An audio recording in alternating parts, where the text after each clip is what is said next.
Hey everyone, quick warning that this video is going to contain spoilers for Thor Love and Thunder.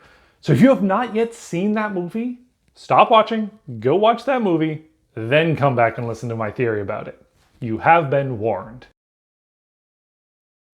So Thor Love and Thunder was a wild ride. It starts off by showing us just how overpowered Thor is. He's riding along with the Guardians of the Galaxy, and they find themselves in a battle, but he's not a part of it, and they are losing. They're having a difficult time battling against this enemy. He is sitting off to the side until they finally come up to him and are like, Thor, we need you. So he heads down and single-handedly takes out the entire other army, seemingly without any trouble at all. It is a great way of showing where Thor is right now. He is a god amongst men. He is so overpowered that there's really no challenge for him anymore. That is contrasted when he meets Gorr the God Butcher. Gorr is going around killing all these other gods. And so when he comes up against Thor, Thor finally finds himself with a challenge once more. And not only that, he's losing. He battles against Gorr, and every time he does, Gorr bests him. Thor is no longer the overpowered source. Now he finally needs to bring together a team and go after Gorr. Gorr, throughout the entire movie, has the upper hand. He beats Thor every step of the way. And at the end, he reaches his destination and wins. Thor even says, Gorr, you've won. Why would I spend my last moments with you? Thor admits, Gorr beat him. And it's only because Thor was able to destroy the Necro Sword that he's able to gain Gorr's ear and convince him at the very last moment to change his wish to eternity. The thing is, we don't get to hear what that wish is. Now, we do see his daughter comes up soon and we hear them talking about love, but what exactly did he wish for? Well, today I explore just that. All gods will die. So we don't have a lot of evidence, but we do know how that scene went down. What led up to Gorr's wish? He makes it to eternity. He's approaching. He's nearing death himself, but he is going to get that wish in before he goes. And Thor calls out to him, pleading with him to stop. But then he decides to turn away. Thor turns away and holds Jane in his arms while Jane is dying. And he reminds Gorr that what Gorr really wants is not the death of all gods. It's not vengeance. What he really wants is to have his love back. This convinces Gorr to change his wish. He turns to eternity, puts up his hand, and silently makes a wish into the void of eternity's form. He then falls to the ground, and a moment later, his daughter is standing over him. We then see his daughter with Thor, who has agreed to raise her, and they go off into the sunset to live happily ever after as the young girl and her uncle Thor. Well, there is a couple of clues that we can look to try and determine exactly what that wish was. Now, the first thing that is pretty clear is that his daughter is alive again. Now, many people would be led to believe that that was his wish. He just wanted to have his daughter back. But the thing is, Gorr has shown throughout the course of this that he's a smart guy. He doesn't just kill the gods. He's finding a way to do it more efficiently, more effectively. Now, the sword is the one that told him to seek out eternity and to kill all the gods. But his plan to kidnap the children from a place that he knows that Thor is connected to try and lure Thor to an area where he has the advantage, he is a strategist. So I think wishing just to have his daughter back is not the direction he'd go. There's too much gray area there for how his daughter would come back. And since he's dying, what would it mean if he wished to have his daughter and then he died? Where would his daughter go?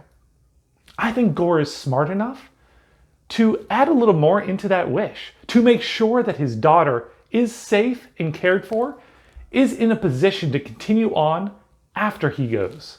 Now, one key to this is that we know that his daughter when she's born again, has powers. Korg tells us in his narration that she is born of eternity with the powers of a god, and we see it. When her and Thor are arguing over breakfast, she gets mad, yells out something a little weird against him, and shoots lasers out of her eyes? Now, we don't know for sure that Gorr's race just couldn't do that naturally, but I'm pretty confident that that was something new. You see, when Gorr was face to face with his recently denounced god, and Gorr is being choked out, his eyes are available. He could easily be firing lasers to defend himself. It's clear that he's okay with dispatching of his former god at that point, because the moment the sword reaches him, he stabs and kills him. So if he had laser vision, I'm pretty confident he would have used it there, at least in an attempt to free himself. We also see the young girl, when she goes into battle with Thor at the end, she has the superhero jump, jumping far further than a normal child would be able to. And we see she's carrying Stormbreaker.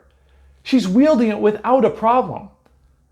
So she clearly has some degree of strength above that of a normal child. So we're told she has the powers of the god, and we get to see it. It seems like she has whatever powers she seems to need at those moments. She's a distance from Thor, so she shoots lasers through her eyes at him. She's running into battle and Thor is jumping and charging at them, so she jumps and charges at them right alongside him. We see there's powers there beyond what she had before. Now this leads us back a little bit to what exactly did Gorr believe? Well, Gorr believed at the beginning of the movie that if he lived his life with devotion to his god, then he'd be granted an eternal reward at the end. He believed his daughter, who had died, at the very least had gone on to that eternal reward. And he believed that he was next, and he was so happy to meet with his god, because finally his reward could come. Well, he's told outright that there is no eternal reward for him. His god tells him that he was wrong, that there's nothing for him after this. And he takes that to heart. I believe that Gorr has it deep inside of him that he thinks that there's nothing after death anymore. So it makes sense that when he's asking for his daughter back, when he's wishing to have her return, he is not going to wish for her to return just to live that same life with these gods that can't protect people, and then to eventually die and go on to nothingness. If that's what he believes the world is, he mentions earlier in the film that she's the lucky one because she doesn't have to live in a world with these gods that just don't care. So it makes sense that he would put her in a position where she would get that eternal reward, one way or another. That she would not have to face that endless nothingness of death that he believes is what comes after. So I believe he tied in with his wish a way of giving her enough powers to not have to worry about death. Now the extent of her powers, we don't know. But there's one clue towards the end of the film that really goes to show a little bit of what she can do. Now there's this funny scene where Thor is looking for Mjolnir, and he can't find it anywhere. Until she points out where it is. He goes and he pulls it out from under a little foot shelf. And it's in a box underneath the shelf. He pulls it out and it has a new coat of makeup or coloring. It had been decked out to be all prettied up by the little girl.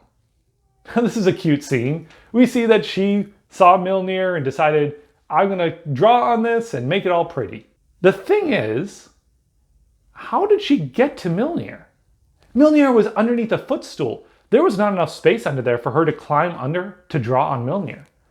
The only way she could have gotten to Mjolnir was to move it. The implications of this are huge. If she has the power to move Mjolnir, that means one of two things. Either she's worthy, which she might be, or she is so powerful that she can overcome that spell.